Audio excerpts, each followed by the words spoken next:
This is Matt with Let's Talk Music. I'm here with Dallas of the LA Maybe. Hey, yeah, great to be here. Thanks so much for having me, Matt. Thank you for being on. Yeah, So of course. Dallas, the LA Maybe. Tell me how that name came about because that's rather unique.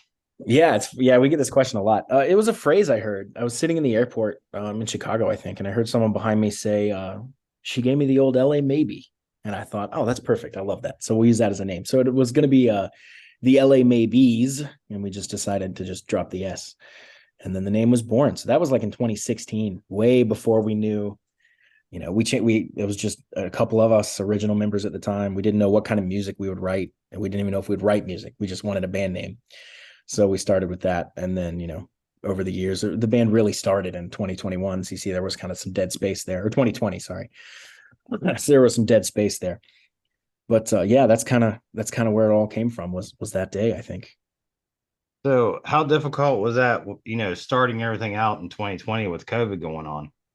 That was actually our catalyst. It was actually really helpful for us because it canceled all of our cover shows, which we were kind of spinning our wheels doing, making a little bit of money, but not making any progress creatively. So once that was kind of taken away from us, we were like, well, let's focus on our stuff. So it forced us to finish writing the album, get in the studio and record it, and then we came out and released it in March of 21, and that kind of kickstarted everything and where we are now. Cool. Now you guys are based out of North Carolina, correct? Yeah, we're in Charlotte, North Carolina. That's right. Okay. Yeah. Quite a few bands down that way in the North Carolina area. Yeah, who else have you talked to from this area? Oh, man, what was the one band that see, now you done put me on the spot. I gotta find out here. Look at my There's interviews. I've done so many of them. Cultist Black was one. yeah. Uh, oh God, they're gonna shoot me too because we had such a good interview. Was it like Falling Through April or I've done Falling Through April. very cool. Also, yeah, it's see night, man. You done put me on the spot. Let me get my 7 Year Witch is from South Carolina as well, but we're on the South Carolina side of Charlotte, so we're not technically in North Carolina. But yeah, 7 Year Witch is from Anderson. They're a couple hours away, same area. It's nice. It's always nice seeing fellow bands from your area doing well. right. Yeah, I actually didn't get to talk to them. We had set something up, and the oh I think we was having some kind of audio problems or something. Either That way, happens. That happens. Yep, for sure. yeah, so it didn't happen, but oh my Lord, I'm trying to find them because they were great guys. Let me see here. Of their whole album, blah blah blah. Whoops. No, I don't want to turn it on. Listen to it. Was that them? Nice. Oh, we're right. Brandon and Austin of let me see. God. Of their whole album, blah blah blah. Quit. See, man, I'm just lost right now. Oh, that's how it goes. No worries. Anyways, they were a great band. One of my other publicists that I deal with, she just picked up on them. They're kind of a like an 80s, 90s hair metal type based band, That's awesome. but really cool guys. That's So, kind of but what we are.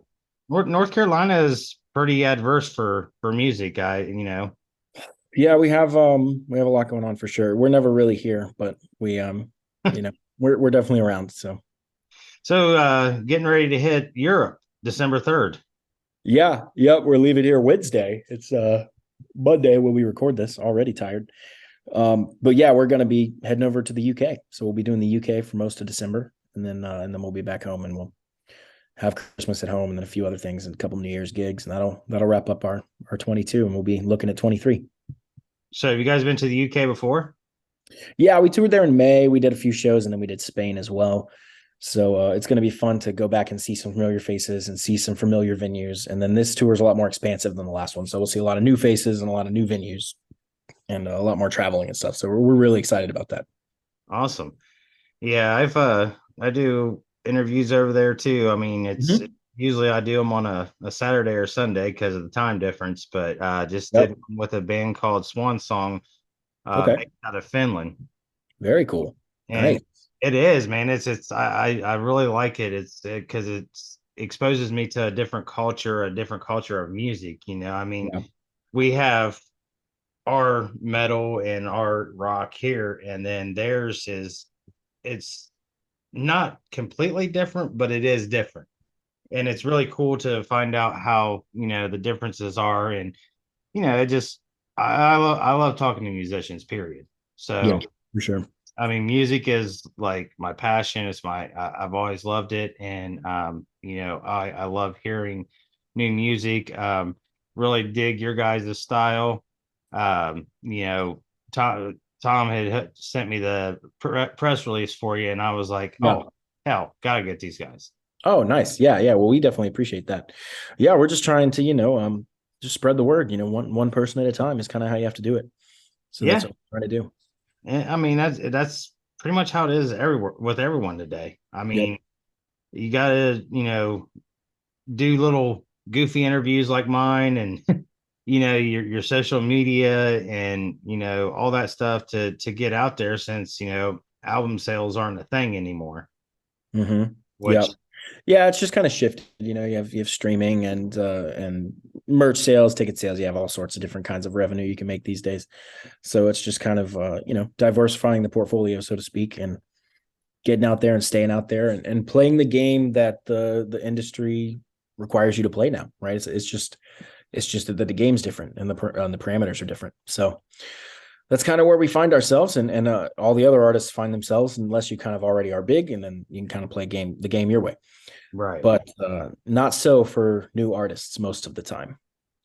Well, I mean, but the thing is that you guys, I think you have a better shot now of getting out there than what when all the labels were ruling everything, because Yes. now it's a lot more of independent bands. That they're putting in all the work they Mhm. themselves, and you guys are promoting yourselves. You're getting awesome publicists like Tom or whoever to get you out there, and it's I feel like you have a bigger shot now of making it than what you did back in the day.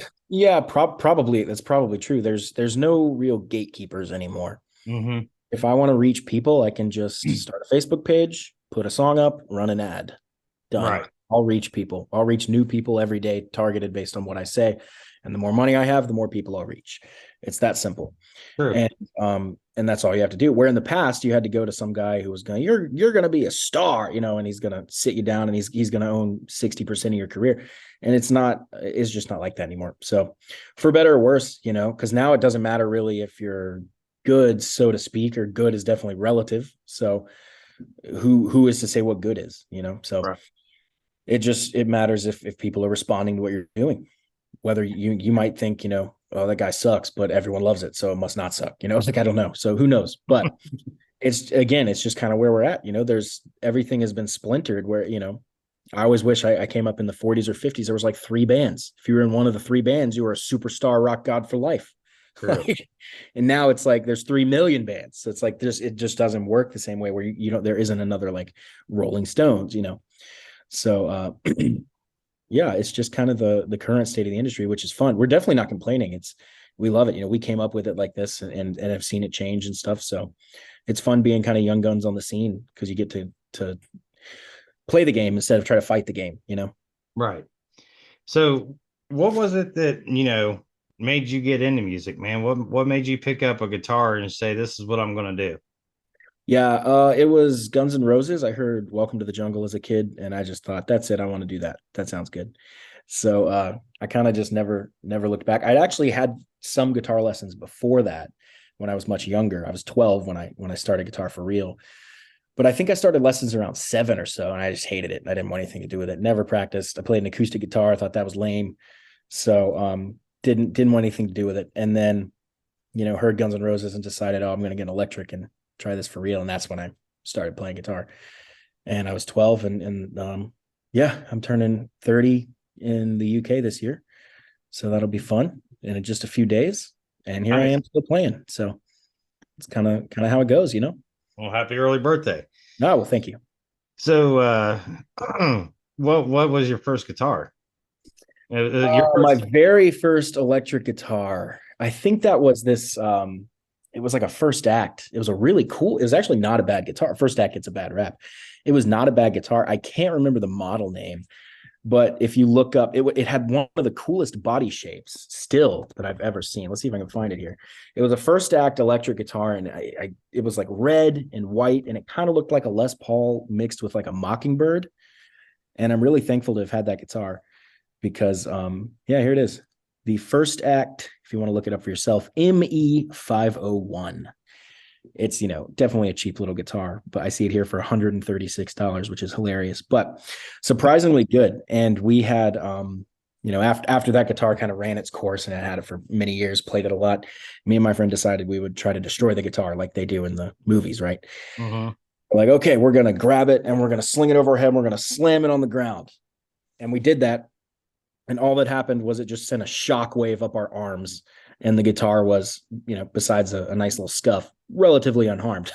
Right. We were like, that's way harder than it looks. I don't know how they're shattering these guitars. This thing is just like, it's like taking a brick and slamming it on the ground. Like the brick's fine. Yeah. So we went to town on it with like screwdrivers and hammers and stuff trying to destroy it. But it wasn't as satisfying as I thought. But then the next guitar I had was like a Samick, which is like kind of it was a Les Paul style. Mm-hmm. It was the color Iced Tea, which I'll never forget. It was a beautiful little guitar. But yeah, I've had tons of guitars over the years. Now I have about 20 to 25, somewhere in that range. I'm always kind of buying, selling, trading, so I don't know where I'm at right now, but somewhere in the low 20s. And to me, they're like, paintbrushes. You don't just have one brush. You have to have different brushes that do different things and serve different purposes, especially when you do a lot of studio work and stuff like that. You might not always reach for the same guitar for, what you're trying to make. So it's nice to have those tools available to you. Yeah. And that's where we are now. I've definitely landed as starting with those early guitars, they were all Gibson style, even though they weren't Gibson, but now I play pretty much exclusively Gibson Les Pauls, and that's what I've been doing for a long time. And I have a very, very custom one we've made. We call it Sticker. And if you see pictures of it, you'll know why. So it's the only guitar of its kind. And you can see that on our Facebook page. We actually call it the Gibson Moore Paul. Okay. That's just how it is. It's more. So it's the Dallas Dwight signature model right now. Okay. So are you sponsored by Gibson or? No, not officially. We've been talking with them a little bit, but nothing official. But yeah, that'd be a dream, right? That'd be awesome. Hopefully they come knocking one day. Yeah. I mean, that's always, helpful as far as I guess the financial things, that Gibson says, hey, here's a guitar, and Yeah, sure. Yeah. And endorsement deals range in scope for sure. But just to be a part of the history of that company would be enough for me. And for me, it's not like if Fender, for example, and I love Fender, but if Fender were to come up to me and say, hey, we want to endorse you, I would say, I really appreciate that. I love Fender, but no, thank you. Like I'm going to keep playing these Gibsons, whether they endorse me or not. It's part of who I am at this point. So there's no, there's no real company that could come and take that away, So it's the ball's in Gibson hands. If they want to endorse us, that'd be awesome. But for me, it's just that's what it's going to be regardless. nice. So what with the 2022 ending here and 2023 coming up, what's on the horizon for you guys? Like, Yeah, that's exciting stuff because we don't really know, but we have plans to sock away a little more money in 2023. We're not going to be probably not touring as heavily, especially internationally. We're going to stay stateside for 2023 unless, something drastic changes, but that's kind of what we're looking at right now. And we're going to be working on this new album, putting out this new music. We released the first single, Down to Fight, a few weeks ago. When we were on the Kiss Cruise, we released it. And it has a really ambitious video. We chainsawed through a couch that was on fire, and we just have all sorts of crazy, shenanigans going on in this video that was a blast to make. And that came out, so we're excited about that. We have the next single, dialed in. It's called The Long Road, and it's coming out probably early 2023. And then we're going to be releasing singles a lot more consistently, and those are going to culminate in the new album. right. So we're excited about that. But the way it works now is it rewards you. The algorithms of Spotify and Apple Music and YouTube reward you to release content more often. Mm-hmm. it's better for us career wise to release single album than album. Right, right. Because when you release something, I think you get about probably 2 to 4 weeks in someone's brain before they're moving on to the next thing, unless you've really captured them and unless you've made a super fan, you've got probably 2 weeks, Right. Well, and and then they're moving on to the one of the other 30 artists that they like that's released something. mhm. So if they're gonna be moving on, and that's regardless of if you release a single or an album, you're not holding more attention with an album, I don't think, just judging from my own personal experience. If a band I like releases an album, I listen to the album, I like the album, I listen to maybe the couple songs that I identify with really well, and then 2 weeks later, I'm listening to the next album. Mhm.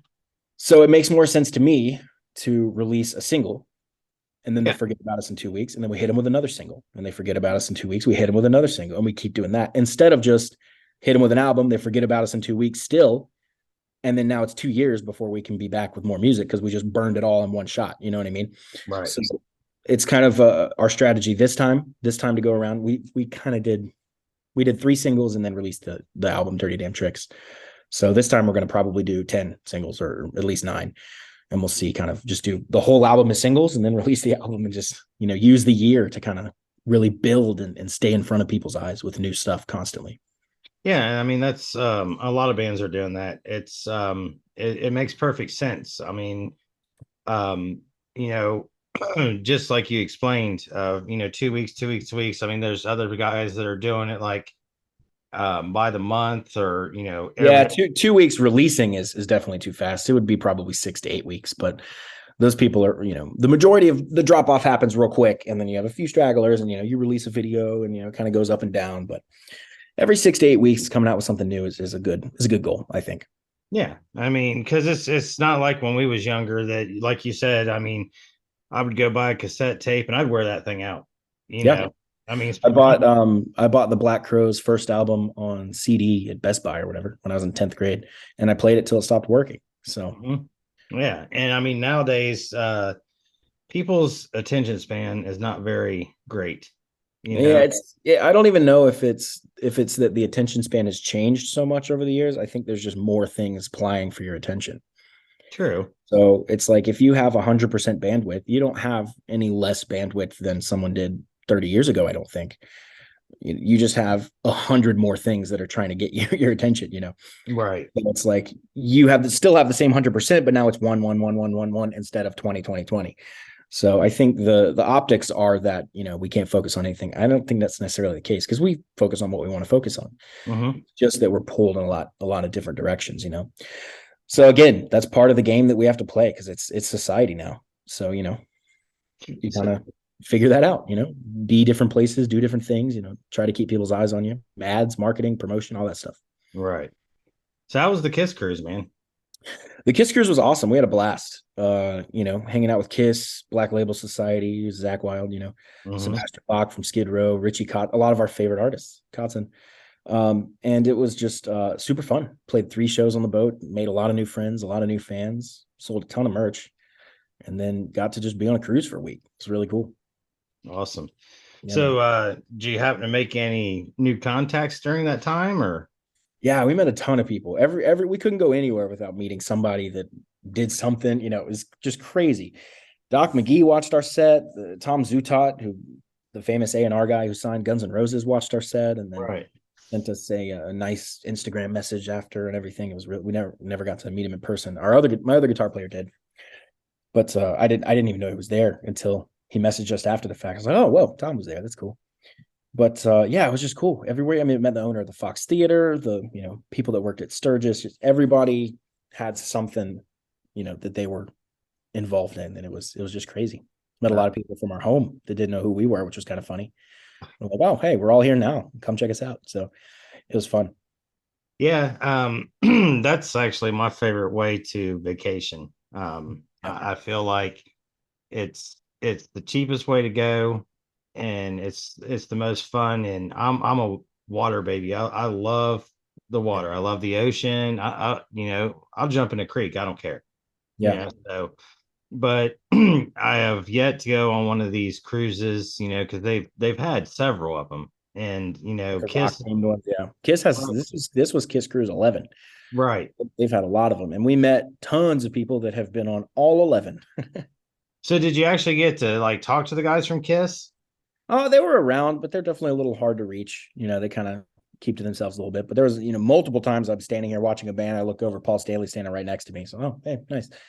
Back to watching the band. Like, I'm not the kind of person that's like, can I have a picture? Like, you know what I mean? I'm just kind of, hey, Right. please leave them alone. It's nice to have the memory. That's all I need. Right. Yeah, I just man, The last thing he wants from me is to walk up and be like, "Could I get an autograph?" Like, yeah, but especially on when he's hell, they're close to retirement, I think, I mean, yeah, for sure. And we're fellow artists. We're peers in a way. Obviously, we're not nearly on their level, but artists, I think, have kind of a kinship. And like you look at an artist, you say like, yeah, we're both artists. I see you. You know what I mean? So mhm. car alarm, nice. Yeah, I mean, it's kind of the same with fans. I mean, yeah, there you got the super fans who are like, oh my God, let me get your autograph, let me get a picture of this and that. But there's that camaraderie between fans, just like there is musicians. Yes, 100%. I mean, we get into especially like these big festivals. You get 10,000, 50,000, 100,000 people in a stadium, and everybody's there for one purpose and one purpose only, and that's to just jam out. Yep. And I think that you got the few that, and I mean, it's the same with musicians. You got the few that are just highly stuck on themselves and just don't talk to nobody or nothing, but you also got the fans that somebody in that crowd is going to start a fight because they're just being ignorant, you know what I Yeah. mean? Yeah. Yeah. So it's a community, really. Yeah. The Kiss Cruise was definitely that way. I really felt the power of the Kiss Army for sure. I was because I'm not the biggest Kiss fan. I know some of their hits, but I never was like a rabid Kiss fan. Right. So it was really nice to be around rabid Kiss fans because they know everything and they have all the shirts and all the lunch boxes and all the crazy stuff. And just to be around all that. And they love Kiss, but they also just love music and all the other bands. So it was like a big summer camp. Everywhere you go, you could just it's not like a regular cruise where you're in an elevator with five people and you don't know if you have anything in common with any of Right. those five people. But if you're in an elevator of five people at the Kiss Cruise, you just go Kiss Cruise, and everybody's like, hell yeah! Like you're just all friends right away. Like you automatically have icebreakers. You don't have to worry. Like you have something in common with every single person on that boat. Right. So it seems like you guys have played some pretty big shows and getting some pretty good recognition out there. That's Um, pretty awesome. we're trying to do our best. That's for sure. Yeah, when you're living it, it's never as big as you want, but Well, yeah, I can we're working our way up. understand. That's for sure. We're trying. So just like the other members, how did you guys all meet? Did you guys know each other from when you were Yeah. younger or No, we met doing a Journey tribute band. That was around the time I mentioned we were coming up with the band name because we were doing this Journey tribute band and we were like, we should. This is fun and all, but we should do our own band. And because we're pretty good musicians, looking around this room, we could probably write our own music. So let's do that. So we came up with the name and then kind of started writing a little bit of this, a little bit of that, seeing what we had, and then eventually left the Journey tribute band and went through a bunch of lineup changes until we found the guys that we wanted and decided what kind of music we were going to do and found our sound and then kind of off to the races from there. so how do you feel about that? Like are you pretty happy with the lineup you guys have now? Is it a Oh solid yeah. lineup? Yeah, couldn't be happier. There's yeah. The hardest part of a band I think is getting the right lineup, the right group of guys Right. because the band is a cart. You're trying to pull a cart, right? And too often you have guys pulling in every different direction. So it's really hard to get five people, six people, four people, three people. We have five pulling in the same direction, right? Hmm. And everybody willing to do the work and make the sacrifices. That's hard. So it's so nice to know that we have that group right now. And now that we've seen a little bit, tasted a little bit of the success, it's nice. Everybody feels a little rejuvenated. Like, okay, we're not just wasting our time. We're doing something. So it feels like we've even doubled down even more. Like, okay, let's pull even harder because this is clearly working and going from there. But yeah, it's the perfect group of guys. Couldn't ask for a better group of guys. It's so easy on the road and there's very few arguments. It's just nice and easy. Yeah, and see, that's like a friend of mine. He's in a band here. Him and his wife started a band called Illusions, here in Hmm. Columbus, and they've been through a few singer lineup changes. And I talked to him like because he's playing out these clubs and stuff, and I'm like, man, hey, let's set up for a live interview. And he's like, well, I'm gonna do this, I'm gonna do that. Finally, he sent me a message and said, all right, buddy. He's like, let's do this. He says, because I finally, have the lineup that I feel is going to be our lineup. He's like, before I wasn't so sure about this guy or so sure about this guy. And, he said, I just wanted it to be perfect for when we do this. Yeah. So I get that. And I mean, especially, with being on tour and everything, I mean, you guys are in a confined space together and, everybody's got to get along. I mean, Yeah. of course, When we're touring, we have our spats every now and then, but it's probably 90% laughing and jokes. right. And I mean, that's the thing is, I mean, you guys are, what, you're not superhuman, I mean, you guys are human beings, and you have feelings and bad days and, just shit that happens outside of the group in life and everything. And, as performers, that's where you're able to just kind of put that aside and put on a smile, go on with the show. I mean, Yeah. When you we're know, on stage, there's definitely no room for anything else. It's too crazy. Too right. crazy on I stage. mean, I remember that band, God, what was their name? Days of the New. Yeah, yeah, sure, Each of course. other's ass on stage. I'm like, what the hell? I don't remember that, but I know the name. Oh yeah. Um, Yeah, them and then there was another band that used to get in fights backstage. And I mean, I'm just like, they're coming out with bloody noses, black eyes. I'm like, man, you guys just crazy. I mean, and again, it's like being at any job. You've got to. You may not like a coworker, but you at least have to be respectful. You know what I mean? yeah, that's the best thing we have, I think, is there's definitely just a respect and like lines we won't cross, just out of respect for each other. And it keeps everything nice and civil and easygoing. Plus, we're not a bunch of like raging alcoholics or drug addicts, and that definitely helps. True. So you start throwing all that stuff in the mix and things get, real crazy real quick. So Oh yeah, that and egos. yeah, yep. That's a little harder to control, but the boozing, drugs you can just kind of stay away from or limit. Right. All right, Dallas. Well, I appreciate your time this evening, Yeah, and of course. Yeah, thanks so much for having me, Matt. man, I wish that I could, just go to you. Actually, I'd love to go to your first show over there in Sheffield because one of my favorite bands is from that area. Def Leppard. Yep, Nice. Yeah, very I've cool. been Def Leppard fan since God, high and dry. Yeah, that's awesome. That's so good. So, Yeah, Def Leppard's a great band, man. You hear the hits and stuff, and first of all, you realize they have like 15 hits, but then you hear the one or two, and you're like, oh, that's a good band. But then you dig a little deeper, and it's like this is really good stuff. oh yeah, yeah, they and they've been through a lot of crap. So, Yeah, we all have. yep. So, all right, buddy. Well, good luck in Europe and stay safe. Have a great holiday, and hopefully we'll get to chat again in 2023 and I mean, talk about a new single. lots of new stuff coming. Yeah, we're super excited. Well, thanks so much for having me. Anytime, let me know. All right, thank you. All right, man. See All ya. right.